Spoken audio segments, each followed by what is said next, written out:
గుంటూరు ఘాటెక్కింది. గుంటూరు గరంగా మారింది. గుంటూరు రగులుకుంది. గుంటూరు తిరగబడింది. మెయిన్ స్ట్రీమ్ మీడియా నుంచి సోషల్ మీడియా వరకు, బ్యాక్గ్రౌండ్ టైటిల్స్ నుంచి పోస్టుల వరకు ఇవే ట్యాగ్ లైన్స్.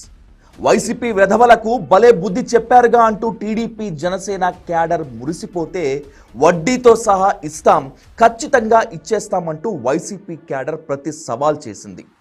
అంబటి రాంబాబు నోటి దురుసు, టీడీపీ నేతలు కార్యకర్తల ఓవర్ యాక్షన్ నేడు ఆంధ్రప్రదేశ్లో మాత్రమే కాదు, తెలంగాణలో కూడా హాట్ టాపిక్గా మారింది. ఇంతవరకు ఓకే. ఆంధ్రప్రదేశ్లో బూతులు, అంతకు మించి దిగజారుడు మాటలు, దాడులు, ప్రతిదాడులు తప్పితే ఇంకేమీ ఉండవా? ఇదే ఇవాల్టి డయల్ వ్యూ.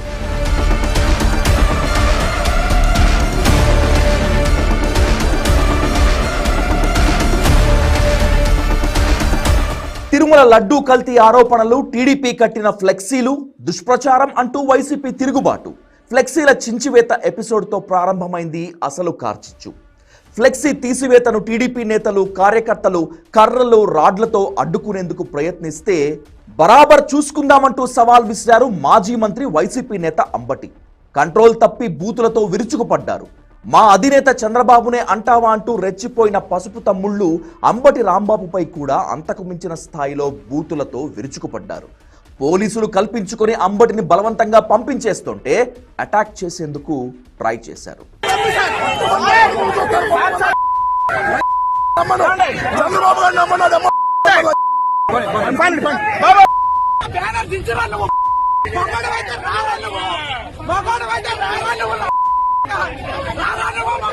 అయినా సరే తెలుగు తమ్ముళ్ళు, తెలుగు వీర వనితల ఆగ్రహం చల్లారలేదు. వందలాదిగా అంబటి రాంబాబు ఇంటిని చుట్టుముట్టి రెచ్చిపోయారు. కొన్నాళ్ల క్రితం నెల్లూరులో కోవూరు మాజీ ఎమ్మెల్యే ప్రసన్న కుమార్ రెడ్డిని ఇంటిని ఎలా అయితే ధ్వంసం చేశారో అంతకు మించి నాశనం చేశారు. అంబటి రాంబాబు ఉన్న గదిలోకి వెళ్లి అటాక్ చేశారు.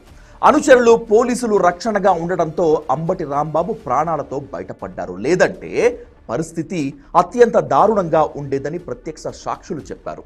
లాఠీలకు పని చెప్పాల్సిన పోలీసులు సినిమా చూసినట్లు చూశారే తప్పితే రక్షక భటులుగా వ్యవహరించలేదు అనేది కూడా ప్రత్యక్ష సాక్షుల కథనం.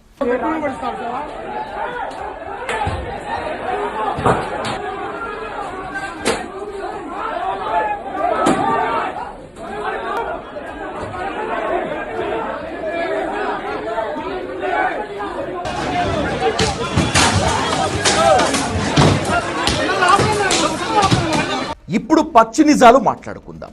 ఎవరికి నచ్చినా నచ్చకపోయినా, ఏ పార్టీ కార్యకర్తకు అయినా, ఏ పొలిటికల్ లీడర్లు నొచ్చుకున్నా, తలదించుకున్నా సరే నిజాలు మాట్లాడుకునే తీరదాం. కొన్నేళ్లుగా ఆంధ్రప్రదేశ్ రాజకీయాలు దిగజారిపోతున్నాయి. ఇంకా క్లియర్ కట్గా చెప్పుకోవాలంటే రోజు రోజుకు దిగజారిపోతున్నాయి. వైసీపీ హయాంలో టీడీపీ సెంట్రల్ ఆఫీస్ పై జరిగిన దాడి నుంచి నేడు అంబటి రాంబాబు ఇంటిపై జరిగిన దాడి వరకు ఆంధ్రప్రదేశ్ను జంగిల్ రాజుగా మార్చటంలో ఎవరికి వారే సాటి. టీడీపీ, జనసేన, బీజేపీ, వైసీపీ ఎవరికి వారితోనే పోటీ. ఈ పాపంలో ఒకరు ఎక్కువ, మరొకరు తక్కువ కావచ్చు, కానీ అందరూ నేరస్తులే. అందరూ ఈ పాపంలో భాగస్వామ్యులే. రాష్ట్రాన్ని అభివృద్ధి చేయాలనే తపన అన్ని పార్టీల నేతలకు మీడియా ముందుకు వచ్చినప్పుడు మాత్రమే పొంగి పొర్లిపోతుంది. అలా కెమెరాలు, లోగోలను తప్పించుకున్నారో అంతే అందరి వికృత రూపాలు బయటపడతాయి. వైసీపీ, టీడీపీ, బీజేపీ, జనసేన ఇందుకు మినహాయింపు కానే కాదు. అందరూ దొంగలే.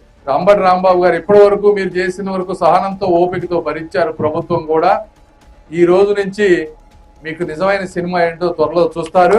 చంద్రబాబు నాయుడు గారి గురించి మాట్లాడిన భాష, నేను ఒకటే సూటిగా అడుగుతున్నా, మీ భార్యకి కానీ మీ తల్లి గారికి కానీ ఒక్కసారి నువ్వు మాట్లాడిన భాష ఏదైతే ఉందో ఒక్కసారి చూపించి నేను మాట్లాడింది కరెక్టేనా అని మీ తల్లిని అడగండి, లేకపోతే మీ భార్యని అడగండి, లేకపోతే నీకు కూతురుంటే మీ కూతురుని అడగండి.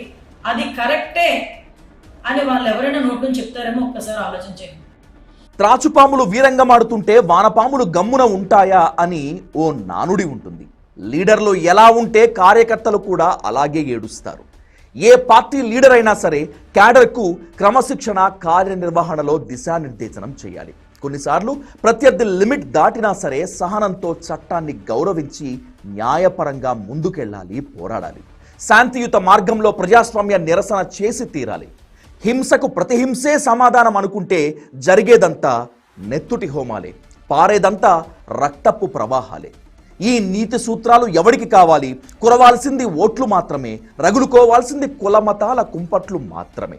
రావణ కాష్టాన్ని మించి అంటుకోవాల్సింది ప్రత్యర్థుల ఇళ్ళు స్థావరాలు మాత్రమే అనుకుంటే పగ ప్రతీకారాలు కేసులకు బలి అయ్యేది జెండా మోసే కార్యకర్తలే. నడివీధిన పడేది సామాన్య కార్యకర్త మాత్రమే. నిన్న వాళ్ళు కొట్టారని నేడు మీరు కొట్టొచ్చు. ఈరోజు మీరు దాడి చేశారు కనుక రేపు వాళ్ళు అధికారంలోకి వస్తే మరింతగా ప్రతిదాడి చేయవచ్చు. మళ్ళీ మీరు పవర్లోకి వస్తే అంతకు మించిన దాడి మీరు చేయవచ్చు. అంతేనా? ఇంతేనా? దాడులు, ప్రతిదాడులు, బూతులు, దిగజారుడు మాటలు, కేసులు, జైళ్లకు పంపటాలు ఇంతేనా? రాజకీయం అంటే ఇలా కొట్టుకు చావటమే తప్పితే రాష్ట్రాన్ని అభివృద్ధి బాటలో తీసుకెళ్లాల్సిన బాధ్యత అటు పాలక పక్షం ఇటు ప్రతిపక్షంపై లేనే లేవా? ఇప్పటికైనా సరే, కనీసం ఇప్పటికైనా సరే ఎవరో ఒకరు ఈ ఆటవిక రాజ్యానికి, సంస్కృతికి, ప్రతీకార సామ్రాజ్యానికి ఎండ్ కార్డ్ వేయండి. కుదరదు అనుకుంటే ఇక మీ ఇష్టం.